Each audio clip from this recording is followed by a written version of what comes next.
Good day, I'm Vincent Saxtetter, and this is the After the Age of Fire channel. This is episode 58, recorded on August 9th, 2026, and it'll be released 6 days from today on August 15th. The title of this episode is Where Will We Live? Each Region's Population. I'm talking about where the human race will live, say 100 years or 200 years from now. This is a prepping channel for you and your family line to help you flourish and thrive and reproduce, to prepare for the coming era. We're finishing an era of 250 years in which each 22 years the human race had about twice as much of everything, consumed about twice as much of everything as 22 years previously. So each generation had about twice as much as their parents.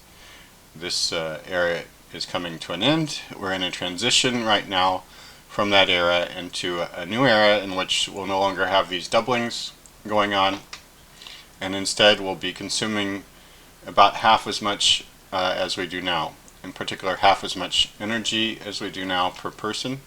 So right now we consume about 60,000 calories per person per day.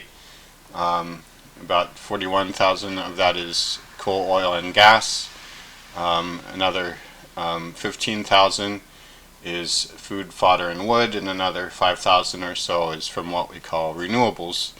And that'll come down a bit to about half of where it is now, to around 30,000. So that's roughly where we were in 1970 as a race. Okay. This channel has three main sections. The first one was about the past era of doublings and about how much energy we can get from each energy source available to us in the long term. So we looked over say food, fodder, and wood in all sorts of detail. We looked over coal, oil, and gas. We looked over the renewables again and again to see how much energy we're likely to be able to get from them, and that's how we came to around 30,000. Then we had a section of the channel about the transition and trying to see where we are in it. And then this is the second episode of the third section, which is about the coming era, what it will be like, how to prepare and thrive in the coming era, and then finally it'll be about this is an immense drama that the human race has been going through, the massive expansion, and then the end of expansion, and then something else. So what kind of story is this? Is it a disaster? Is it an adventure? Is it something else? So in the coming era, and if you want to know, I've spent 56 episodes preparing for this third. We're now in the actual prepping part of the content.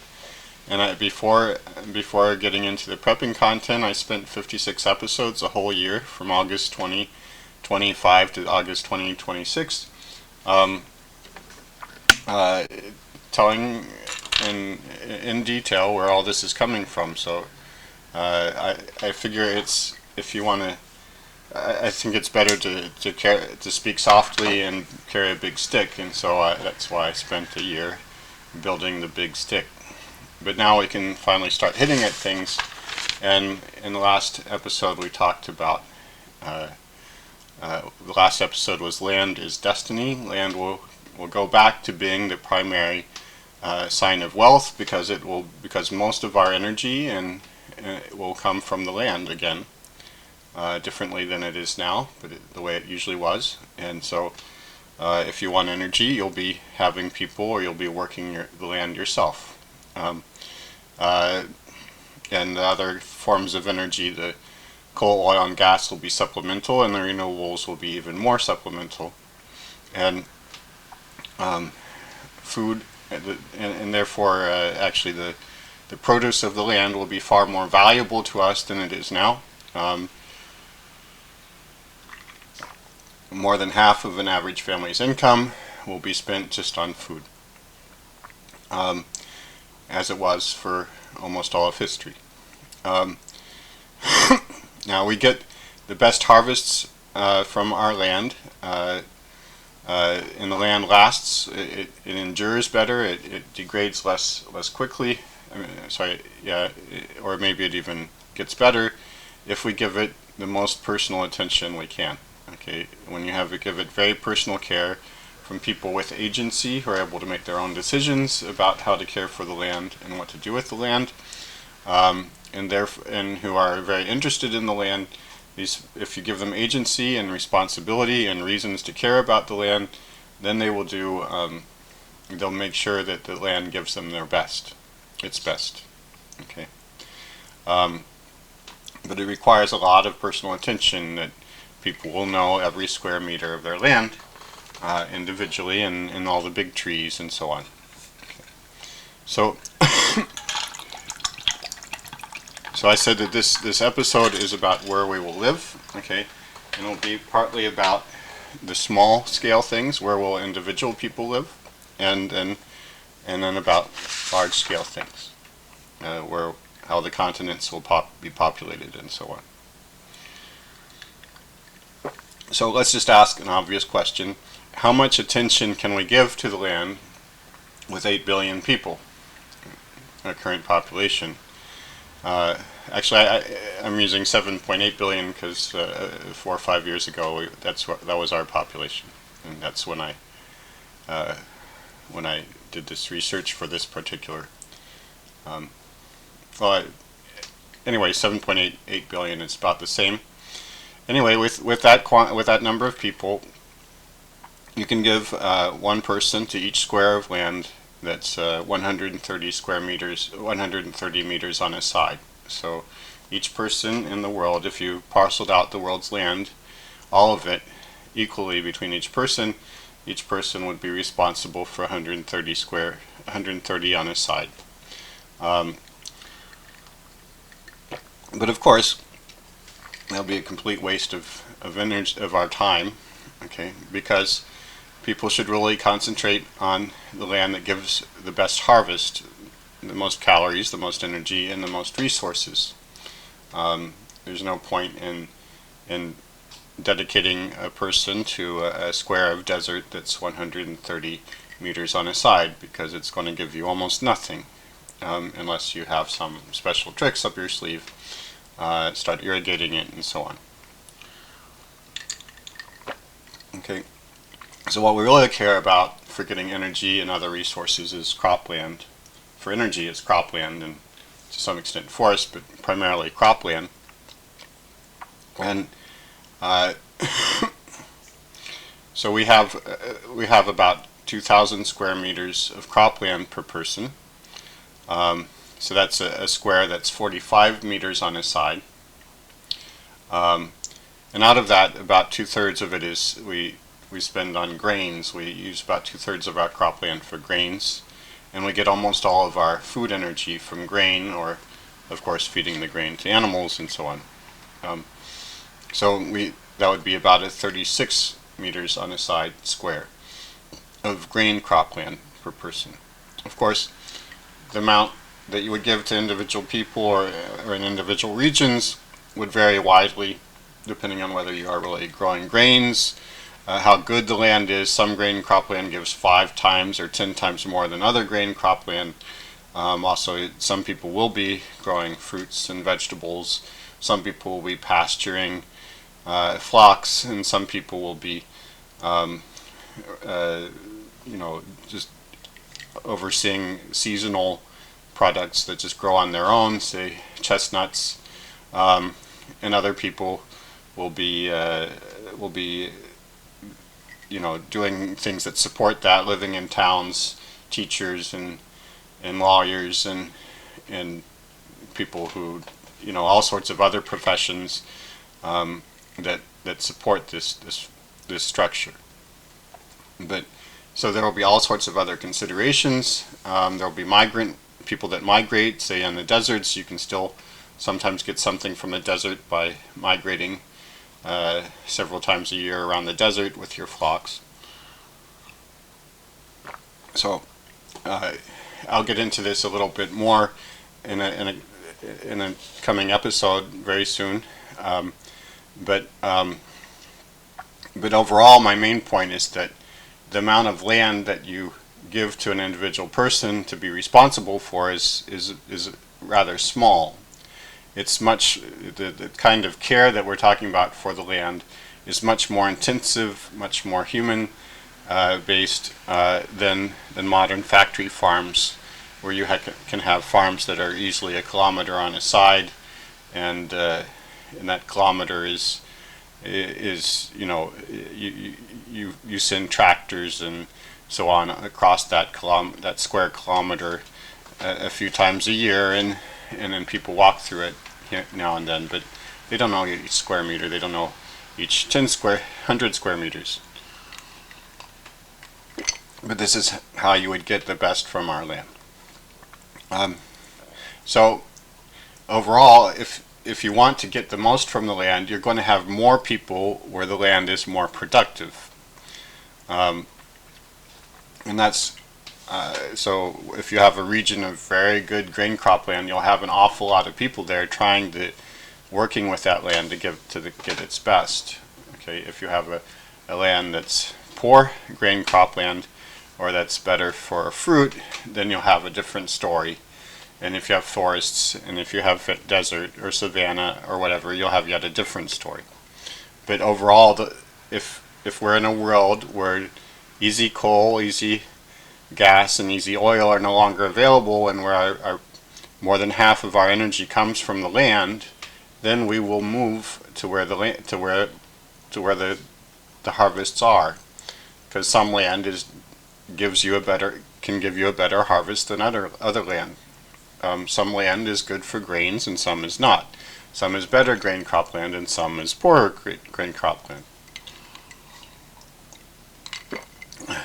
So we will redistribute our population, and I'm starting to get into the big story of where we're going to live as a human race, not just once you think, okay, we're going to live in the high productivity regions, then you can start to deduce things about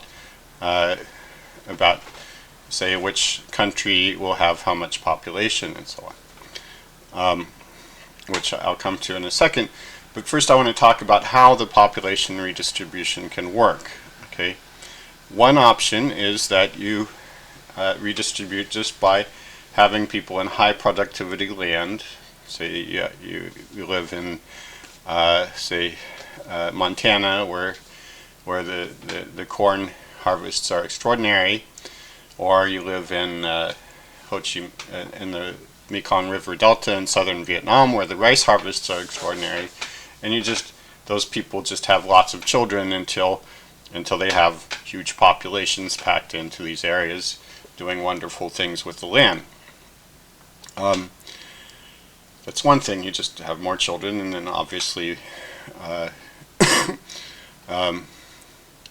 if you don't, another option, however, is if you don't have enough children to match the potential productivity of your land, then you'll be in a situation where you have a labor shortage. It won't look like a labor shortage by today's standards, where we're used to just throwing huge tractors at everything. Okay, but in the new world where energy wherever it comes from, coal, oil, or gas, or from the land, or from renewables, is always expensive,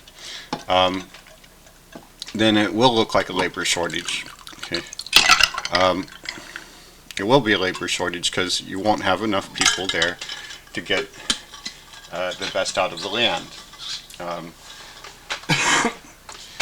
You'll be tempted to use heavy machinery and stuff, except for that you'll find that the heavy machinery burns too large a fraction of your harvest. And also, it simply, with heavy machinery, you can't pay enough attention to the land, and so it doesn't give you as good of a harvest. So in other words, modern tech can do extraordinary things with land, considering how few people you put on the land. Okay, but always, if you put more people on the land, you will get better results. So modern tech it's only when people don't want to live on the land, when they refuse to live on the land, that modern tech wins all the time. In the factories and so on. So suppose you have high productivity land, say the Mekong River Delta or Nebraska, and you don't have very many people on it. Then you could reproduce and have more and more children. Or if you don't, then you're in a position where you will need help to get the land's best harvest. And you'll need extra hands. And so you'll start being very attracted to bringing people in to help. Okay. So we're talking about immigration. People migrating in to work. You can talk about temporary work, or you can talk about long-term work, but anyway, you will need hands to get the best. So that's two ways that you can readjust the population, that you can redistribute your population. One is to have more children. Another one is to have some sort of migration going on. Okay. So when I talk about, for the rest of this episode, I'll be talking about population redistribution, and there will always be the option of just having more children for those high productivity areas.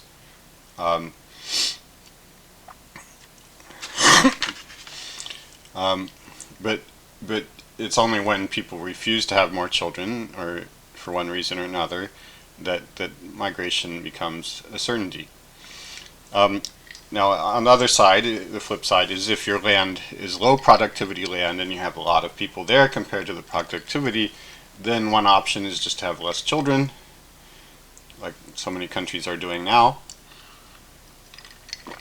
or to emigrate with an E, for people to leave. Maybe your children leave, and then or maybe you yourself and your whole family pack up and go. Okay, try to find some place where your work is needed.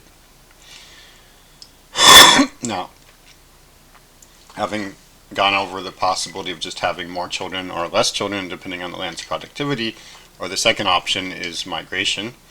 Okay, I want to say that population movement can be combined with law and order.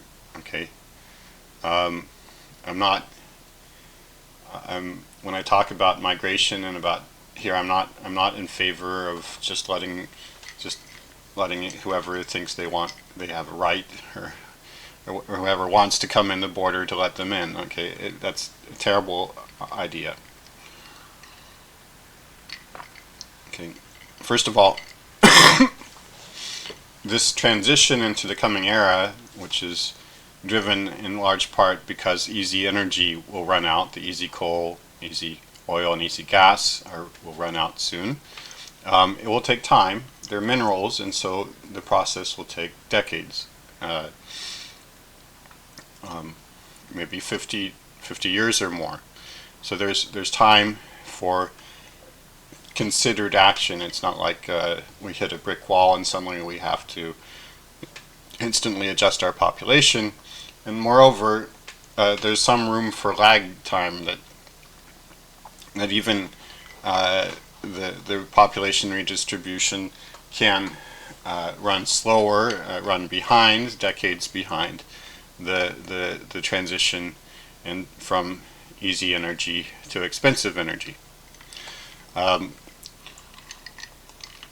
Nonetheless, if you want to have migration with and you're going to if you want to pursue a strategy of allowing migration into your land, you still must accept and promote uncomfortable levels of migration, and you must accept the fact that I mean, as is the case in many places where today's population is a quarter of what it will be a couple hundred years from now, or a tenth, you have to accept that if you don't reproduce, that you're going to let in so many immigrants sooner or later, with law and order. You're trying to do it with law and order.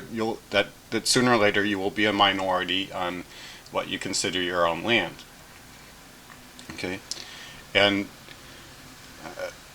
if you don't do it with that kind of speed and that kind of acknowledgement that you're sooner or later going to arrive at being a minority, if your land is underpopulated, productivity compared to population, say 10 to 1, or in Montana probably right now it's 100 to 1, then you can be sure that sooner or later there will be 10 or 100 times more people, and they won't be you. They'll be people who have come in, unless you get busy about having children. If you don't do this, if you don't allow immigration, you're trying to do it with law and order, you're trying to mold the population so that you're still going to have, and hopefully you're going to pass on at least as much of your culture and your traditions as you can, and you're trying to insist that they embrace them. If you don't do this to an uncomfortable level, letting these people in at an uncomfortable speed, the dam will break sooner or later, and law and order will break down. Okay, so I'll come to that a little later in the episode about why you have to let people in relatively quickly. Okay. And what the consequences are if you don't, if you just stonewall things, if you let people in very slowly, too slowly, okay, and how law and order will break down if you do that, okay. But first, before I get around to saying that, I need to tell you how big the redistribution will be, because if you hear my arguments about law and order breaking down and so on right now, you'll think, okay, well, I don't think you'll take it fully seriously until you understand how big the redistributions are going to be, and until you start wanting to scream at me and say, this will never happen, the redistribution will never be this big, the world, my country will never, ever undergo this sort of transition. Once we get to that point where you want to scream at me about just, you cannot accept or imagine or the world that I'm talking about, then we can talk about what the consequences will be if you don't adjust your mind, and if your society doesn't adjust to what is really going to happen in the next century or two. So we can take a first stab, at what the redistribution will be by looking at, as you know, most of the world's food, fodder, and wood calories come in grain. So we can just look at where grain is being produced around the world, and we can say, okay, what would, and then we say population, people will redistribute to be where the grain production is, because that's where you can get the most bang for your buck for work done. More people on the grain cropland will give more calories, more energy, more wealth. Okay. So we'll look at that and we'll say this is a first approximation, of course, but it'll give you a rough idea, and I think it's the best indicator for figuring out where we're going to live, where the human race will live 100, 200 years from now. So right now,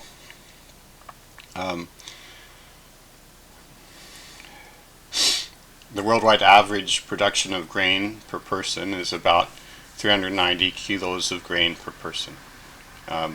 That's most of our calories. And that comes from about 36, a square of 36 meters on a side on average of grain cropland.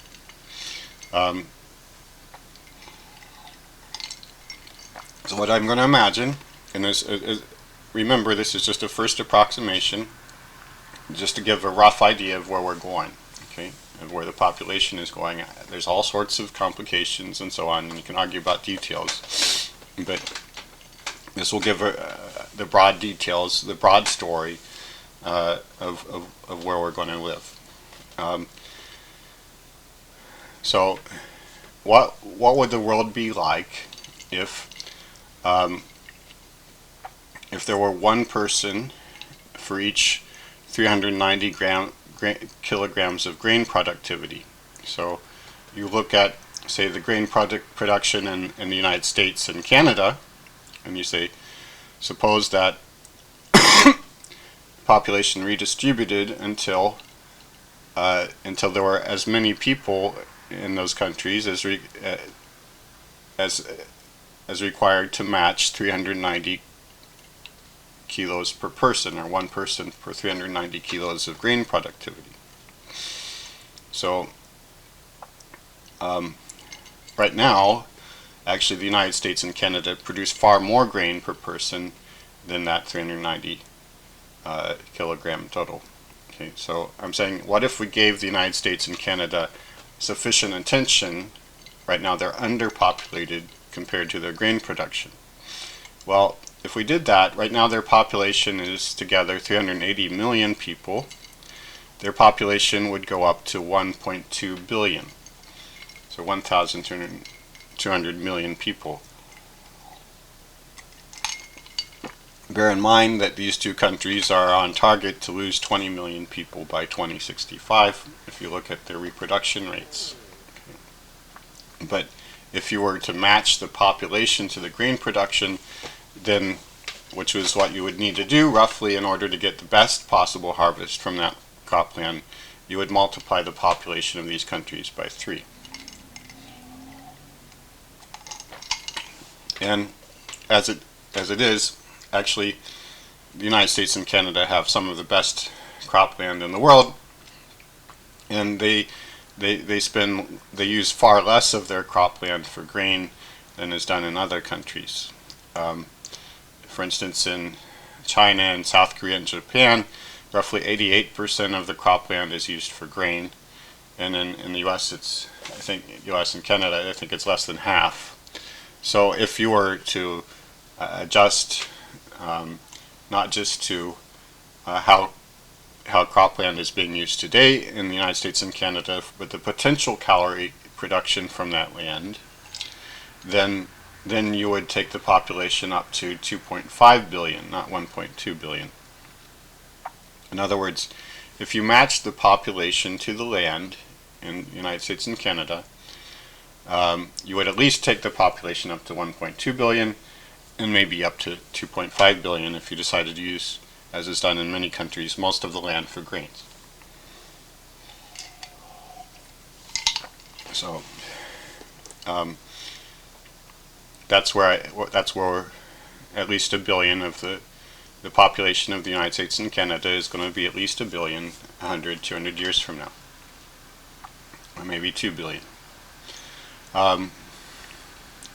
Now there's also a grain belt that starts in Poland and Ukraine and runs through Russia and southern Russia and Kazakhstan, and runs all the way to the Russian Pacific coast, around the border between Russia and North Korea. Okay, and this is high productivity cropland, grain. It's the grain belt, and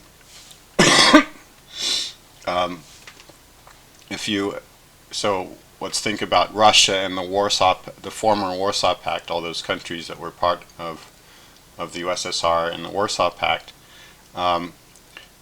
Those countries now have a population around 300 million people, and the population would go up to 800 million people if you were to adjust the population to match the grain productivity today.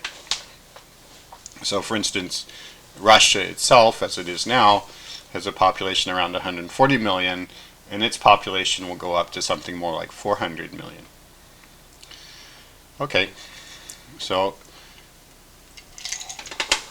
again, extraordinary changes. Australia, its population today is 26 million, which is very, very small considering it's a whole continent. The problem there is, of course, that the continent is almost all desert, and the weather patterns change from decade to decade. So it's it's unclear what its long-term productivity is or how much it can be relied on. But at least in recent decades, if you look at the grain productivity it's enough to justify a population of more like 140 million, not 26 million. Now we go on to Africa, which current population is 1.4 billion. Okay, and it's a huge continent. It has lots of cropland, but its cropland gives much poorer harvests. I think it's because they do very little irrigation and they use very little chemical fertilizer. At least that's a large part of it. So if you were to look at their actual productivity, then their current population, 1.4 billion, would be reduced to 560 million. Okay, so an awful lot of them would leave and move to, they would supply the shortage, the manpower shortage in Russia and in that grain belt, and in the United States and Canada and elsewhere. Now, I think actually, if they were just to start irrigating and using chemical fertilizer and running their land a little better, they could easily produce enough calories and enough grain to provide for that there would be no need for those to immigrate, those people to immigrate. But on the other hand, Africa is on target to get to 4 billion people a few decades from now, in which case 4 billion is still more than their grain cropland is like. It's still over concentrated. So you can expect people to be leaving Africa one way or another. They'll be needed. Now India and Pakistan, well, India's at 1.4 billion right now. It's on track to get to 1.8 billion in 2063 or something like that. 1.7 or 1.8 billion. But already it doesn't have much cropland per person. It does get good productivity from its land, but it's a relatively small subcontinent compared to the amount of people it has. So it would also be sending people abroad. India's population would go from 1.4 billion down to, as it is today, down to more like 900 million. So it would shed a half a billion people. And Pakistan's would go from 230 million down to 120 million. So these are the biggest changes that would happen. Around 160 million people would leave the Middle East, because the Middle East is essentially not a good place to grow anything, except for maybe dates, I don't know. So if you match people to the productivity possibilities, then once easy energy is no longer available, almost all of those people are going to leave. On the other hand, Mexico and Central and South America could accommodate another 130 million people, which is only like 20% more or something like that than what they have already, maybe 15%. Europe, now mind you, these countries, many of them have low birth rates, so they could probably accommodate more than 130 million people.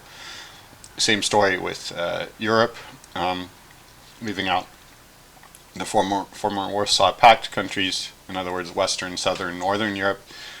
They could go from 450 million to 570 million, so they can take another 120 if they want to match the population to the land.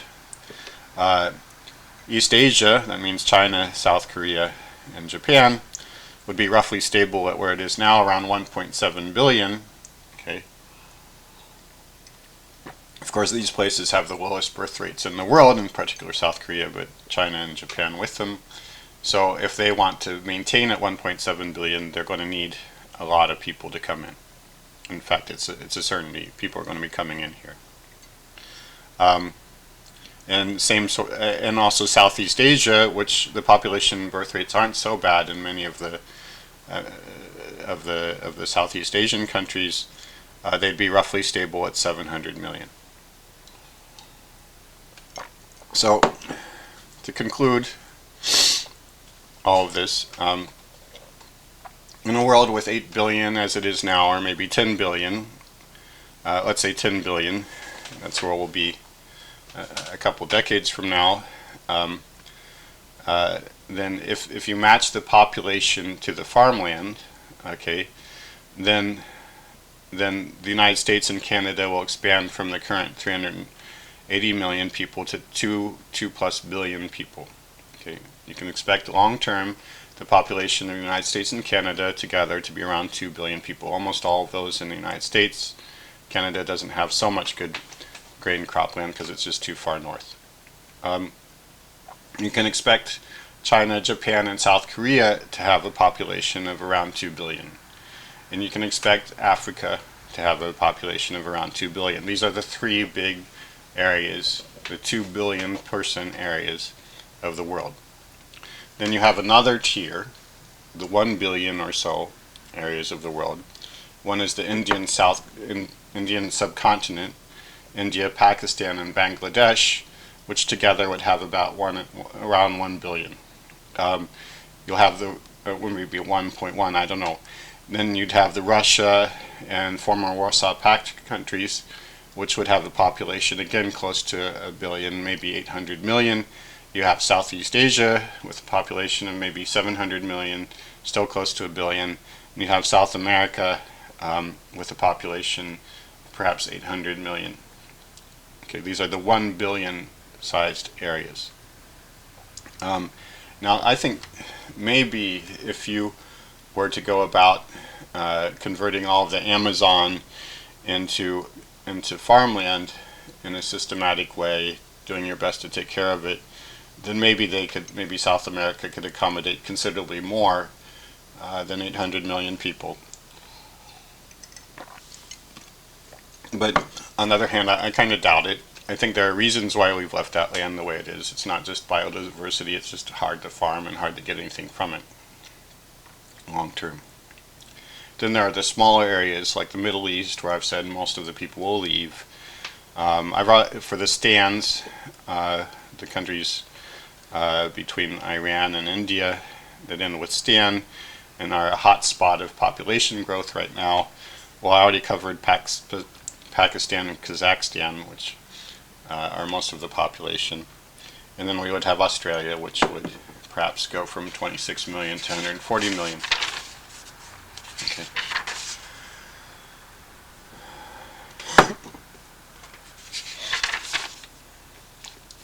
Now all of this is assuming a world with 8 to 10 billion people. If you take the numbers that I just gave you, that adds up to around 10 billion people.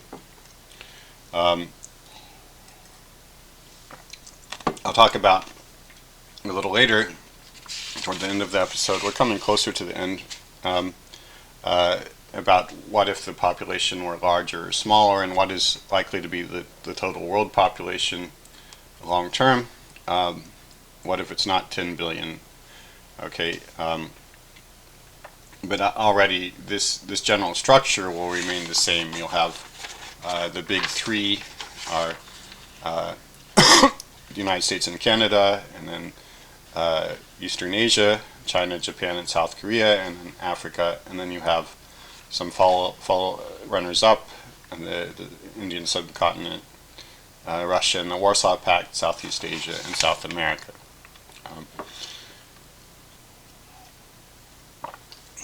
Now I'll talk about why you have to let people in fairly quickly, uncomfortably quickly, as long as you're not, if your population is, like in the United States, where the population is now about a sixth of what it's going to be, a fifth or a sixth of what it's going to be. Or if you're in Russia, where your population is a half of what it's going to be, or less than a half. Let's see, what was it? Russia will go from between a half and a third of what it's going to be.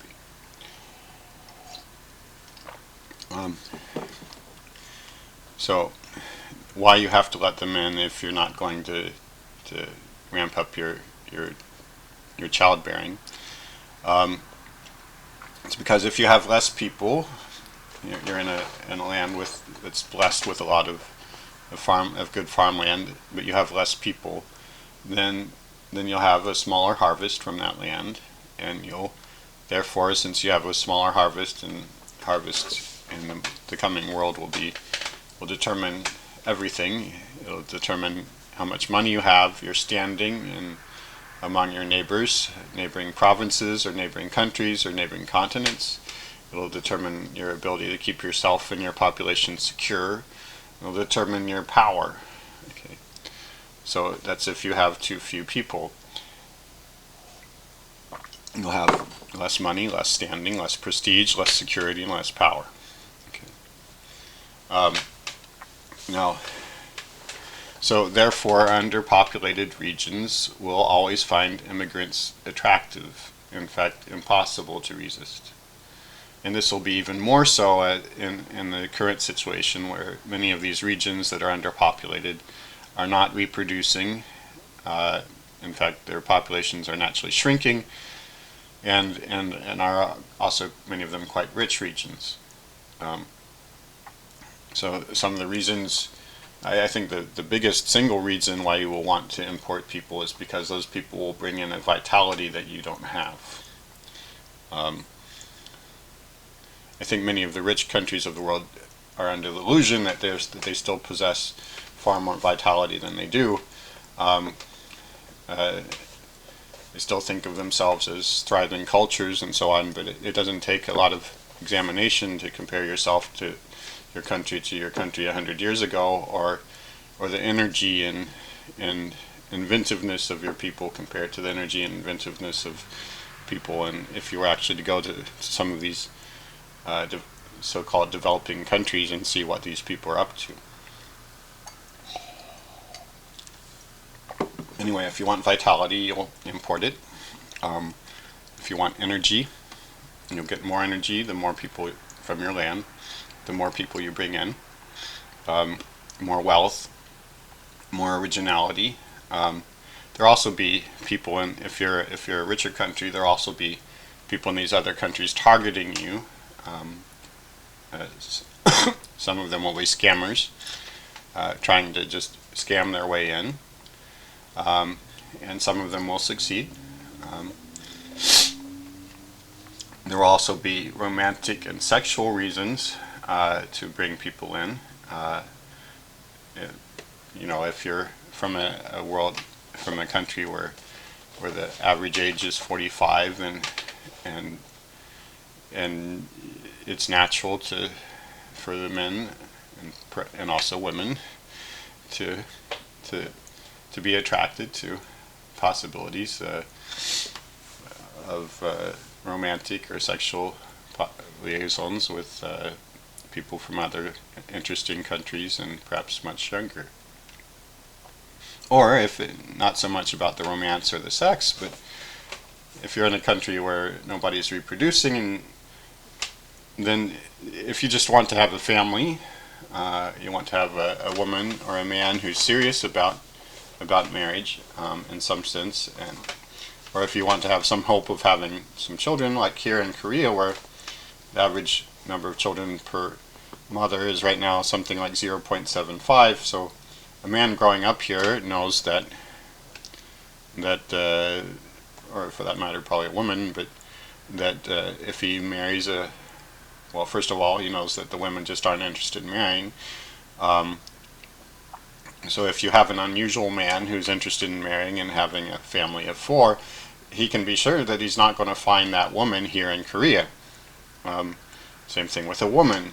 Okay, I don't know, maybe there's some blue moon possibility that it could happen, but it'll be very natural for the person to go and say, okay, well, if I want to have a family, if I want to have a few children, if I want to have more than 0.75 children, I think I'd better shop abroad.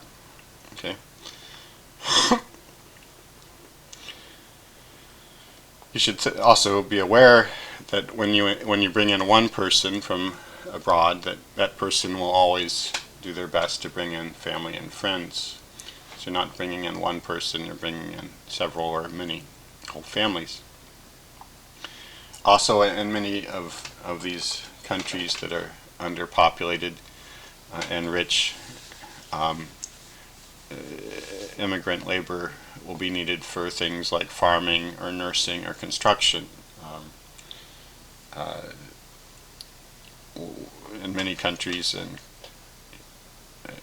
I remember when I most recently lived in the United States, that if you want a new roof put on your house, that new roof will be put on by immigrant labor. Many of the nurses have been imported. Anything that requires some physical work, some stamina,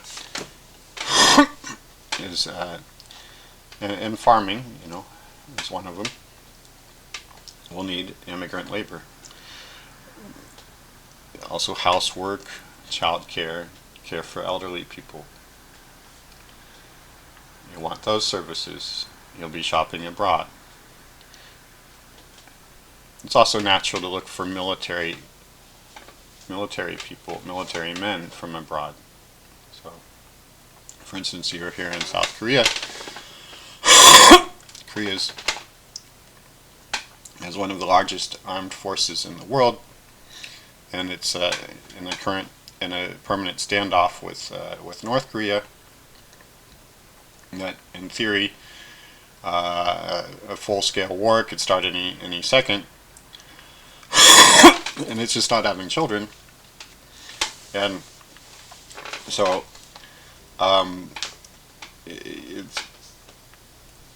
how is South Korea ever going to avoid starting to import people for military reasons? You need strong, vital men to do it. And then, in many of these countries, the young people and the children or people of any age are just not willing to do physical work, like roofing a house, for instance. So there will be all of these reasons that will make immigrant labor so attractive, not just the farming, and just enable very hard to resist. So I'd like to talk about 4 paths that a country can take faced with this pressure to readjust its population to match its land. 2 of them end in collapse. One is law and order, and the 4th one is, of course, just have more children. So there are 2 paths that end in collapse. The first one I would call corruption. It's something where the country claims to control immigration but turns a blind eye to real immigration. So, for instance, there have been political choices being made in Europe and the United States in the last decades to let large amounts of immigrants in, often without checking much of anything, driven for political reasons. There's also something else that's been going on much more long-term in the United States: immigrant labor, sometimes temporary, sometimes long-term, sometimes legal, and sometimes illegal. Huge numbers of immigrants living with papers or without papers in the United States. Along with that, you can get schemes that involve slavery, apartheid, and segregation.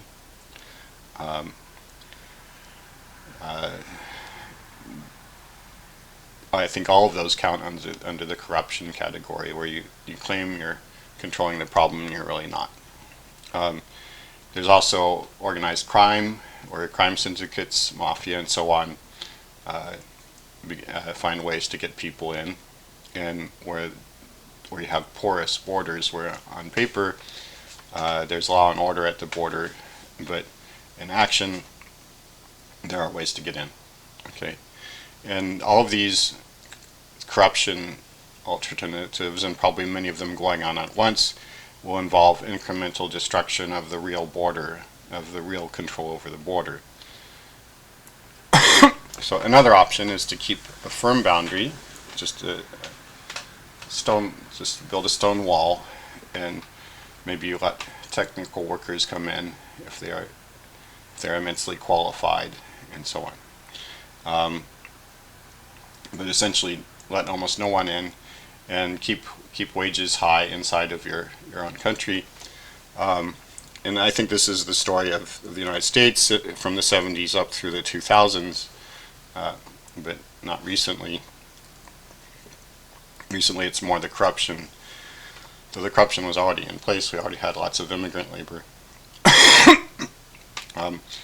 But the problem is that if you do this, then your own workforce can't compete against the workforce in other countries, and so steadily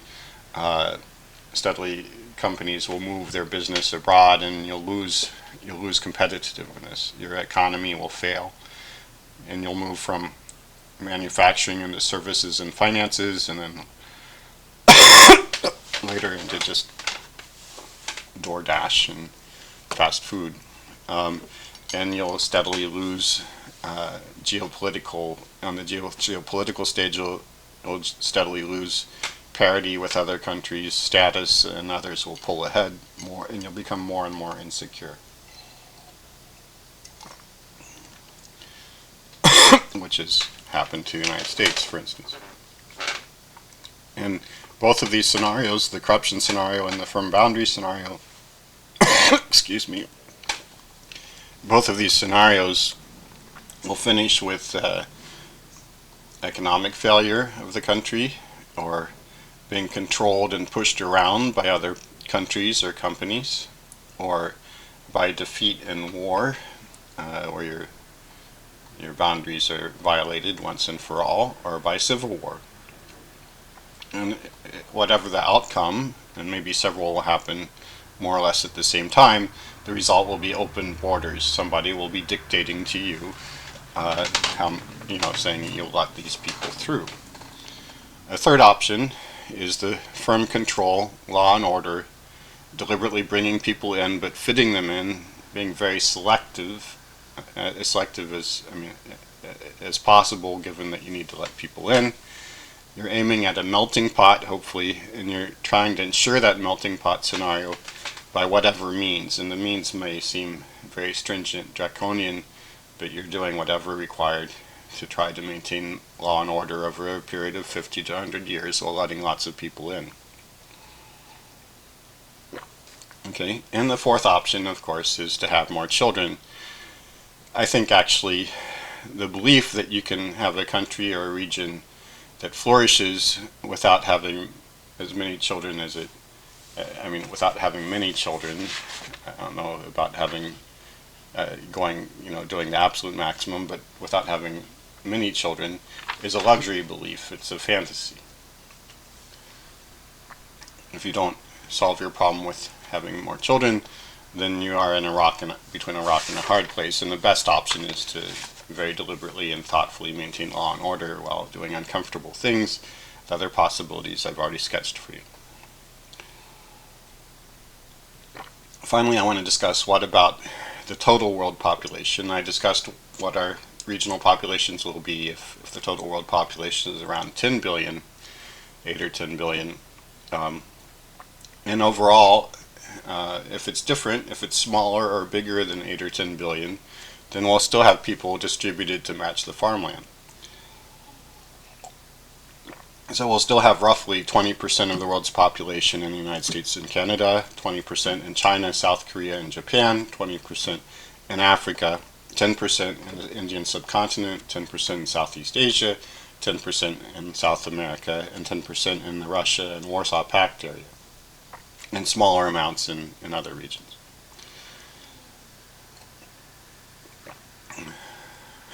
But so, if it's 20 billion, in other words, if it's 20 billion, not 10 billion, you multiply the numbers that I said before by 2, so the United States and Canada would have 4 billion, not 2 billion. On the other hand, if our long-term population is 4 billion, then you multiply the results by half, and so the United States and Canada would have 1 billion, not 2 billion.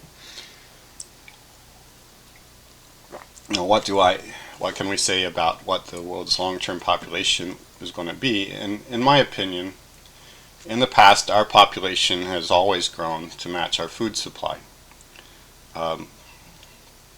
And moreover, the people who don't reproduce, they just select themselves out, so they aren't here anymore, their children aren't here anymore. the people who do reproduce, they reproduce enough that the population grows and matches the food supply. And also, powerful people, if they want to have power, they'll need hands to work to get stuff from the land. And if they want to maintain their energy supply and their power, they'll need lots of people to work the land. So they'll be, in the end, not against having more, and they'll be for having more and more people. So let's talk about how many people this world could support. Well, at present, we get 15,000 calories per person per day for 8 billion people.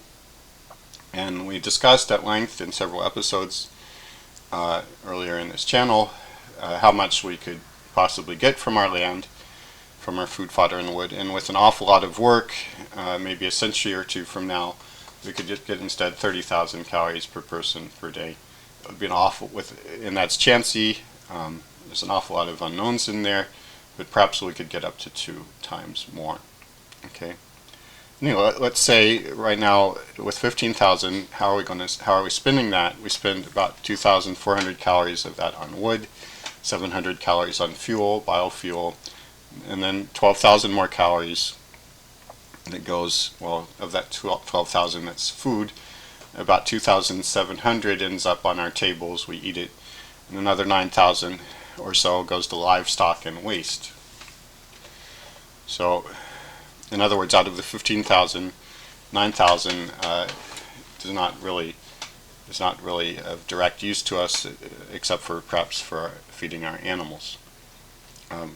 And we don't get many calories from those animals. It's something like 1/10 or less of those calories that we feed to animals come to us. Actually, it's less than 1/10. So what if we, instead of spending 9,000 of those 15,000 calories on livestock and waste, we spent only 2,000? So we eat meat less, we waste energy less, okay, waste food less. Okay. Then our personal per person consumption of food, fodder, and wood would be 8,000 calories per person. And with that, according to the arguments I've made earlier in the channel, we'd be able to supplement that with another 8,000 calories or so from other energy sources, coal, oil, and gas, and renewables. So the total would be something like 16,000 calories per person per day. And since we'd be only using 8,000 calories per person of food, fodder, and wood, then we could support 16 billion people. Okay, world population, 16 billion people. Easily done. Just have to eat less meat and waste less food. Now,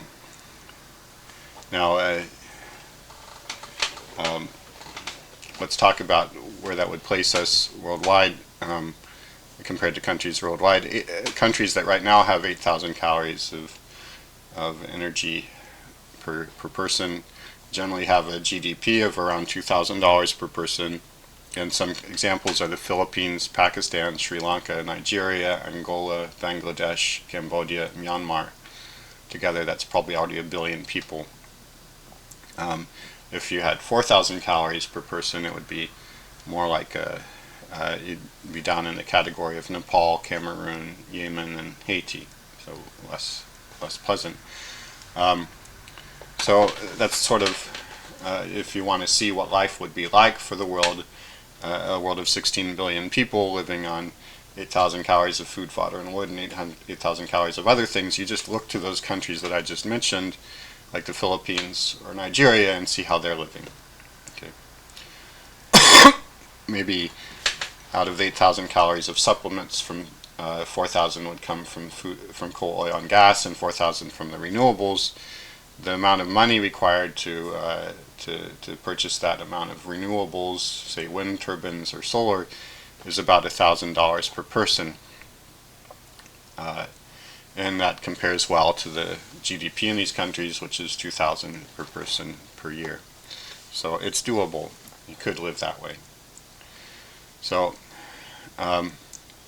another option is we could double our harvest to 30,000 calories per person. Okay. I mean,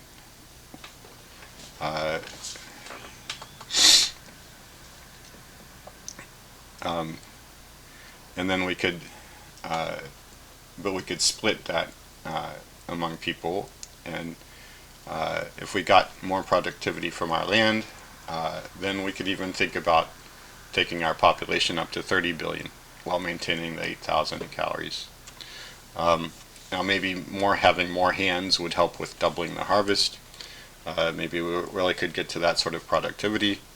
I'm not sure about the ability to build enough supplemental energy to match the 8,000 calories in that case. So overall, I'm saying is that we aren't at the limit of the world population. Even if you want to consider the impact that we're having on the environment, on our land, and so on, it's possible to live with the same impact or even less impact than we have now, while having double the world's population, 16 billion or more.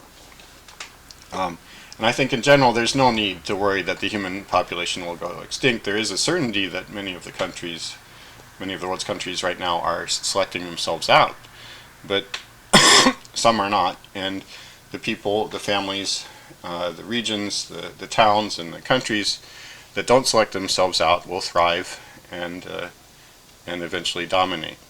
What's really happening is that the human race has always lived under a kind of a gravitational force called natural selection. If you reproduce, then your genes will continue, and if you don't, you don't. And we've lived outside of that regime, like going into space and not feeling gravity for 250 years, and we're just returning to land. The people who learn to walk, who regain the muscles the most quickly, they will dominate and thrive. And the people who learn faster how to live back in the normal gravity will do the best, and they'll thrive the most. So with that, I wish you a good week, and keep coming back. If you know anybody who's interested in this content, please invite them to join in. Do keep coming back.